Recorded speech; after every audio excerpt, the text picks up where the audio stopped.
My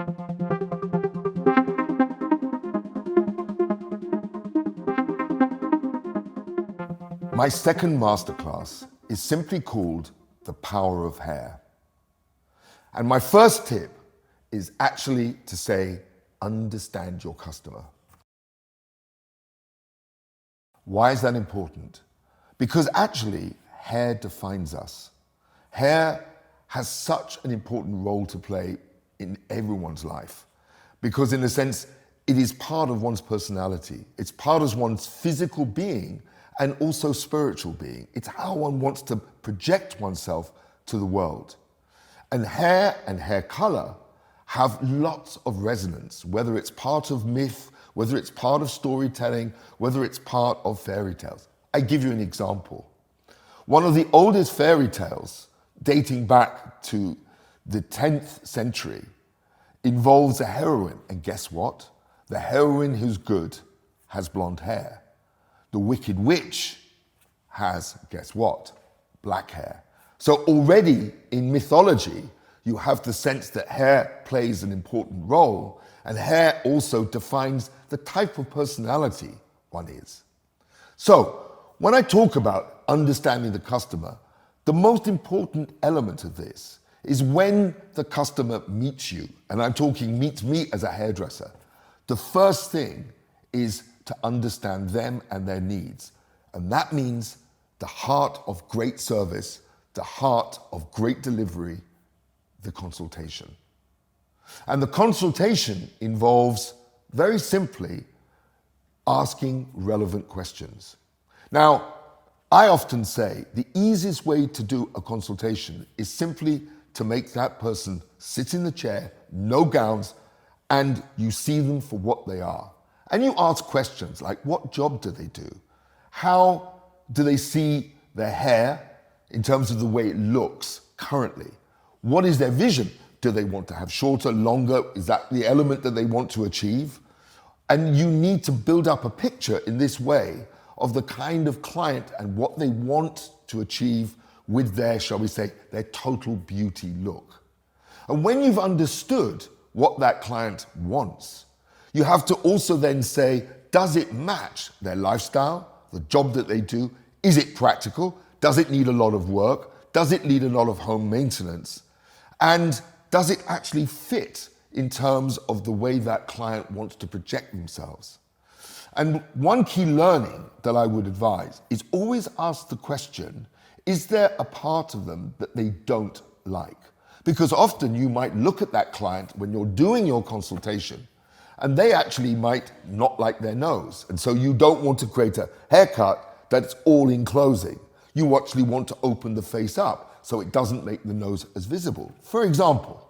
So those kind of elements are critical in terms of growing and understanding and delivering a great service to the client. So my second tip today is what looks fit best for you and more importantly, your clients. Why is it important that you are involved in this, that what fits to you? Because it's what makes you feel comfortable. In other words, if you're not good at doing long hair, then don't focus on that. Your message to your clients must be something different.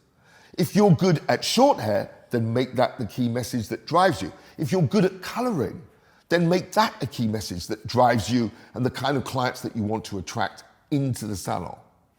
Second thing is when you have a certain style of work, then use that to its best. In other words, use that as part of PR. Actually push it out on your social media channels. So focus on the imagery that makes you, shall we say, the better hairdresser, that embraces the kind of style and work that you want to achieve. And celebrate it. Celebrate it with your clients, celebrate it with the kind of channels that you use to be able to push this message out to your world. My third tip is find the next big hair thing. Why big hair things? Because our industry is constantly changing. Our industry is driven by fashion. And at the end of the day, as hairdressers, we never stand still. For example, You take the classic bob. So you can imagine it's all one length, it all falls down. How do you evolve that? How do fashions change that particular classical style? You see more recently that people are now having fringes. Then some people are even cutting into fringes. They're breaking up. Some people are layering their bobs through. Some people are actually cutting shorter bobs and then leaving longer bits over the top. In other words, you can have a bob and you can have a bob and you can have a bob, but it can be completely different each time. And that particular classic style reflects the kind of fashion trends that go on. So what I engage with and recommend to my clients always is be inquisitive. Never stop thinking that you could find something fresh out there. Look at what's going on in the press. Look at what's going on in terms of fashion magazines. Look what is going on, most importantly, with celebrities, because celebrities in many areas are always wanting to show the latest hairstyle, the latest fashion. So you often see the newer things coming out either on the red carpet or on the catwalks. So be aware, notice, learn, engage, and then take those ideas and work with them with your team or with yourself. Practice and be able to push those ideas out to the big wide world. My fourth tip, create creative standout. Why is creative standout so important? I go back to this issue of differentiation. In other words, what makes you different better? What gives you more standout towards your clients, towards your salon, towards your competition out there? For example, the most important thing that we do as hairstylists is we want to attract and build a clientele. And you've got to imagine, you're in a salon, you've got other stylists around you. What makes clients want to come to you? At the end of the day, it's your work. How do you promote your work? You promote your work in picture form, you promote it on social, you promote it in lots of different ways. But the reality is, at the end of the day, the differentiation is your particular style of work. And I define that as your kind of creative profile. So maybe you're very good at doing longer hair. Maybe you're good at, for example, in the coloring world, balayage. Maybe you're good at doing blondes. Maybe you're good at creating shorter fringes. I don't know what, but you need to define what you're great at. And once you've got something that you know you've created that's special, then work around it. Create a really interesting portfolio of variations upon the theme. Because at the end of the day, as I said before, you cannot be a jack of all trades. I always say be a master of one or be a master of none. So remember, what you find is something unique to you, and once you've got it, work on it and actually build it. Make it special, make it unique, make it your creative element, make it your creative key to success. My fifth and final tip for today is never stand still when you're talking about creativity. Why? Hair changes, people changes, fashion changes every season. Our world never stands still, ever. Fabulous, exciting. And what does that mean? We're talking about trends. We're talking about trends in hair, in fashion, in beauty. And for me, they are the most exciting topic within our industry as a whole. Why? Because it allows one to be able to stand out and be shown and be seen as a master of one. Fantastic. So when we're talking about hair trends, well, for me, what I do is a fundamental part of my job.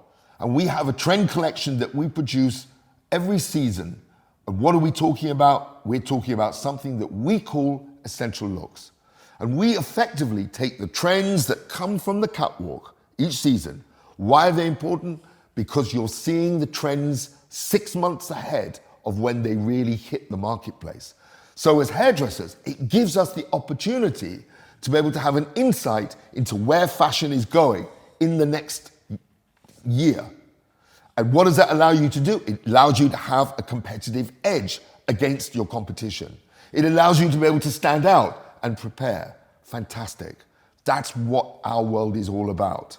So what I do is I encourage you to engage with things like Essential Looks, because have it lying around your salon. Use it as part of your consultation process towards your clients. At least give them the idea of where they might want to go with their hair. And you know, why are consultations like this important? Because I always say it's really important to challenge a client. Why? Because at the end of the day, that's what pushes her to change. In my world, what's really interesting, I've learned that very often, if you don't challenge a client every time to think about a new hairstyle, often they will see their best friend and say, wow, I love your new hairstyle. And the second question they'll say is, where did you get that done? And if you're not careful, that client of yours will then go to her friend's hairstylist, because you never bothered to ask her every time she came in as a client if she wants something new. Because remember one thing, at the end of the day, a client can simply say no, and then you've still done your job. So, embrace trends, push your clients, because that's what keeps your work fresh and it keeps your clients loyal.